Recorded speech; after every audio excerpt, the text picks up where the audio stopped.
Buonasera e ben ritrovati con il TG Flash di New Sicilia. Di seguito i titoli più importanti del pomeriggio. In apertura alla politica, bocciata 2 settimane fa dall'Assemblea regionale col voto segreto, ora in Sicilia rispunta a sorpresa la norma per il terzo mandato dei sindaci nei comuni tra i 5 e i 15.000 abitanti. A spingere perché venisse riproposta nella nuova sessione legislativa sono i componenti della maggioranza di centrodestra e Sud chiama Nord, di cui Cateno De Luca è leader.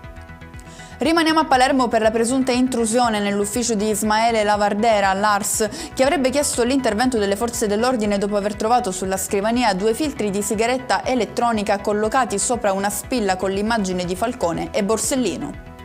Ci spostiamo sull'inchiesta per corruzione a Caltanissetta, respinto il ricorso del deputato regionale di Forza Italia Michele Mancuso, che resta ai domiciliari. In carcere finisce invece il suo braccio destro Lorenzo Tricoli, il quale avrebbe violato il divieto di comunicare dal proprio domicilio. Un'invasione di campo è costata cara a un tifoso del Palermo che durante la partita contro il Sud Tirol avrebbe scavalcato la ringhiera che separa la curva nord dal campo per prendere parte alla partita. Emesso un provvedimento di Daspo dalla durata di 10 anni.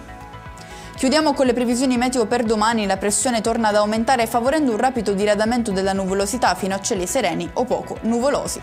E con questo è tutto, prossimo appuntamento domani alle 13:30. Grazie per averci seguito, buon proseguimento di serata.